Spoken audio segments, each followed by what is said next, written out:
जय श्री राम दोस्तों। दोस्तों, क्या आपने कभी ऐसी हवेली देखी हो जो बाहर से खाली दिखती हो, लेकिन अंदर कोई सालों से आपका इंतजार कर रहा हो? दोस्तों, मेरा नाम राघव है। मैं एक प्रॉपर्टी सर्वेयर हूँ। पुराने घर, खंडहर, हवेली, इन सब की जांच करना मेरी काम है। मुझे पुरानी जगहों से डर नहीं लगता था, बल्कि अजीब सा अट्रैक्शन होता था। पर जो मेरे साथ मधुपुर गांव की उस पुरानी हवेली में हुआ, उसके बाद मैंने ये काम हमेशा के लिए छोड़ दिया। ये कहानी है उसी रात की, जब मैं वहाँ अकेला रुका था।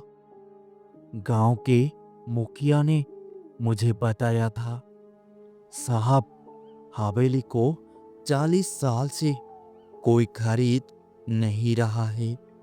लोग दिन में देखने जाते हैं और रात होने से पहले भाग आते हैं। लेकिन मैंने हंसा।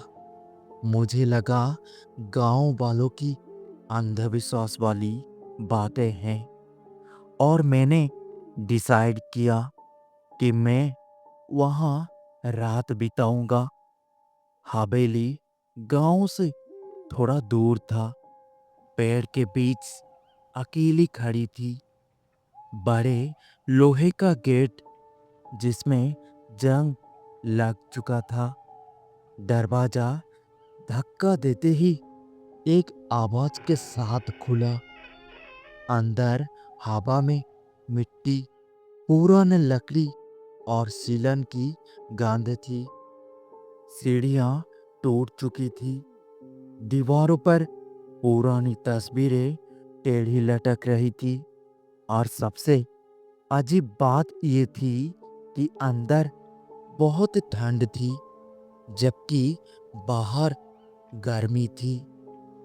जैसे हवेली के अंदर वक्त रुक गया हो। रात के 9 बजे मैंने अपना बैग एक कमरे में रखा, टॉर्च, पानी और कैमरा सेट किया। जैसे ही मैं बैठा, मुझे ऊपर से पैर घसीटने की आवाज आई।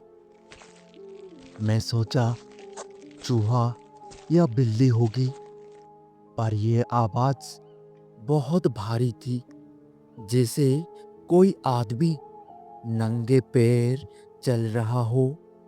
और दीवार पर एक बड़ी सी पुरानी तस्वीर लगी थी।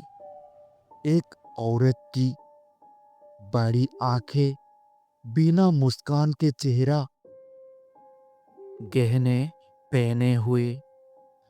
मैंने टॉर्च ऊपर की और मेरी रीढ़ की हड्डी तक ठंडा पहुंच गई।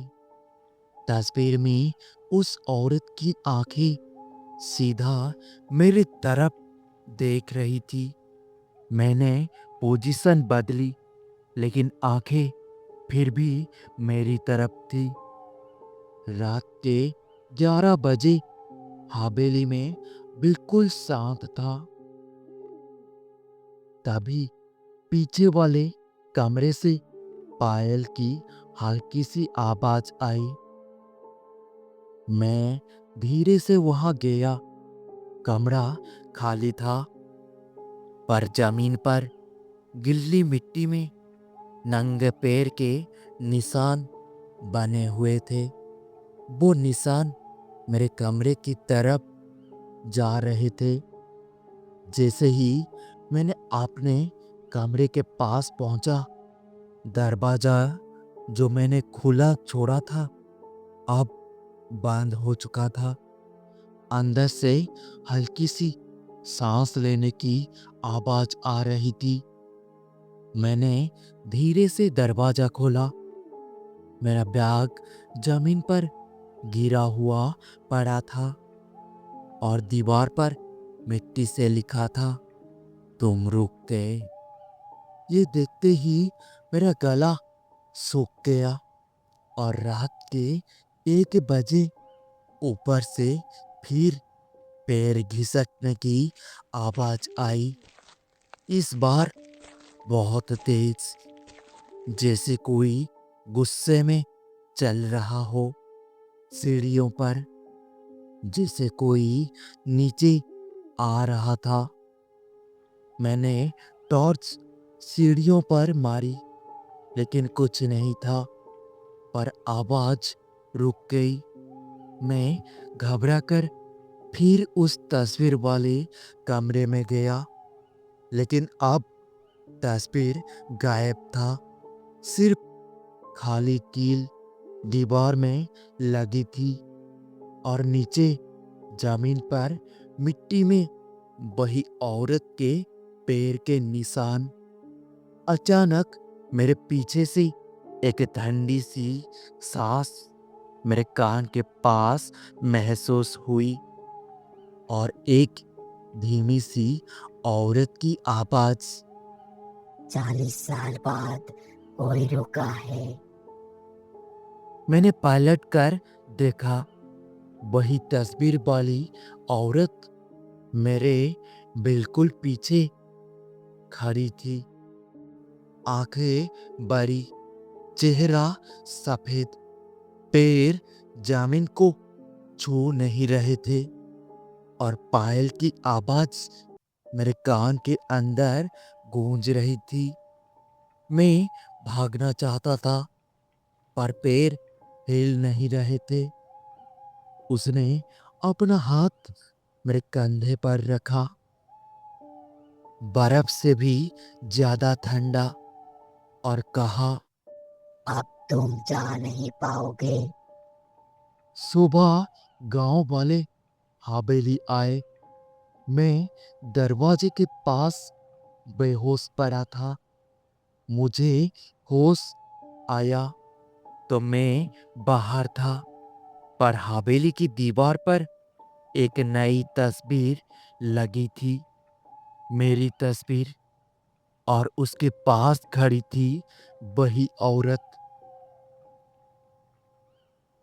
दोस्तों, आज भी मधुपुर की उस हवेली में 2 तस्वीर लटकी है, एक उस औरत की और एक मेरी।